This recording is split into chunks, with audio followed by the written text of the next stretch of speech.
Okay, shalom everyone, Boker Tov. Rabbi Eric Solomon in Raleigh, North Carolina has some small technical difficulties. First and foremost, I want to dedicate this teaching and asking for God's blessings of strength and refuah shlema, for my wonderful dear colleague, Rabbi Lucy Dinner, who is the senior rabbi of Temple Beth Or here in Raleigh. Some of you locally know this already, but Rabbi Dinner sadly experienced a very serious heart attack yesterday morning, and is currently under expert medical care in the hospital. And these next hours are very critical to her health.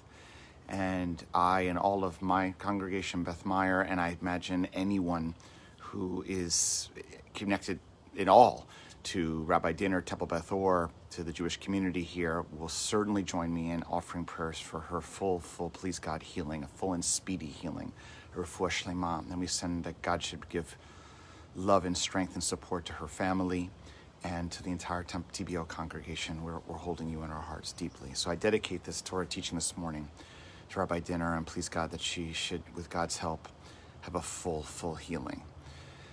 So with that, we're in Parshat Lech Lecha, the famous Torah portion where Abraham, called Avram at this time, is sent off by God to go to a land that I will show you.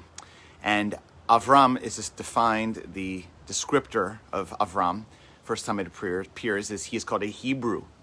The word is Ivri, with an ayin, Ivri, Avram ha'Ivri.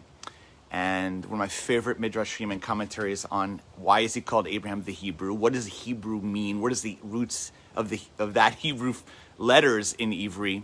Are ayin, vet, resh, and it means to cross over, to over. And one of the Midrash gives different commentaries on it, but basically says that it's one that I love. It says that the whole world was on one side, and Avram crossed over, to the other side of the world. And what's implied by this, or intimated, is that when the world was going in one direction, probably to focusing on idolatry, Avram was going in a different direction. And there are many stories about Avram, and his greatness was his ability to, when he saw the flow of the world going one way, to the willingness to be gutsy, to have what we might call holy chutzpah, and to go in a different direction. And we know how challenging it can be. We as just regular people, but even those of us who exercise some kind of leadership, to go against the grain, to show something different than the crowd, to show, what people is not necessarily popular. It is difficult. It can lead to self-questioning. It can lead to certainly major criticism. There are those that will go against people in that place, especially even if they're prophetic, even if they have ideas that are valuable and end up becoming the ones that people want in the future. And they see this as the correct choice at the time when you're on one side of the world following this idea of monotheism and the whole world is following idolatry, you're likely to be attacked. It can also be very lonely. It can be isolating. But Avram's greatness is who's willing to do that. But what I want to say is even more, is that what it says when he and Sarah Imenu, his wife Sarah, left Haran and went towards the land of Israel, to the ancient land of Canaan, it says that they came with 70 people. They brought people with them. So they were not only had this vision that was against the grain, but they actually convinced or were influential, persuaded people to come with them. The question is why? How were they able to do that? The Torah doesn't say a lot about it. Just says, God gives this message, Abraham, leave your place, lech lecha, your homeland, your household, your people, go to a land that I will show you. And what God says is not, you're in a place of idolatry, it's terrible there, you'll suffer there. God says, let me tell you what the hope will be, a land that I will show you, a place where your progeny will be like the stars in the heaven, greater than the sand next to the sea. That you will have this amazing feature. It's a choice of hope. God gives Avram a choice, saying, as opposed to encouraging him to move on fear, which God could have, God chooses to inspire Avram through hope. And that is the message, ultimately, that the Torah is saying, is that when we're going to get people to change their behavior, to choose something that's maybe unpopular, or not just unpopular, but maybe not even thought of yet, when you have a vision for something different from what the world is now, there are definitely two major modalities to inspire people. One is to scare people. Do what I say, do what I'm thinking, go with my vision, because what you're right now is bad. It's going to hurt you. It's going to, the other side, everything that's going to be, you're going to die and you'll suffer.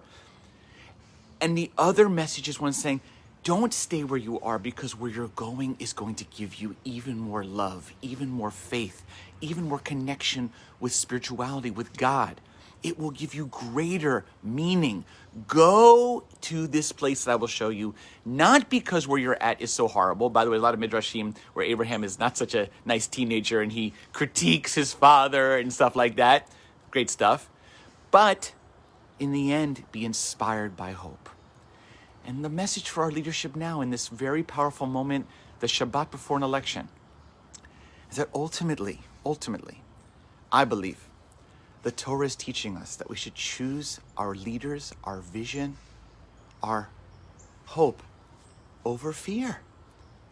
And that however you choose to make your holy decision to vote, many of you probably voted already, I hope you will base it on what your hope is for the future, what you wish for the future, for the vision, even if it's not popular, to go for that based on what the potential is and what God's gifts could be, as opposed to attacking and critiquing, what's negative here now, or possibly here now, or what will be possibly negative in the future.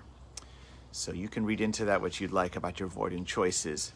But I would say that ultimately, Abraham and God's greatness in this parsha is about choosing hope over fear. So, and being willing to do that against the grain. That makes him an Ivri. That's what Hebrew means. Those of us who are in part of the Hebrew community, I hope you'll see that with a source of pride. That just because it's unpopular doesn't mean it's wrong. Just because it doesn't win the popular vote doesn't mean it's not the message that the world needs to hear. In fact, it may attract people just over time. Wishing everyone a Shabbat Shalom. Again, we hold our hearts, our prayers for our wonderful friend and colleague and leader, Rabbi Lucy Dinner. May she know God's strength and healing quickly and speedily. We say Refuah Shlema.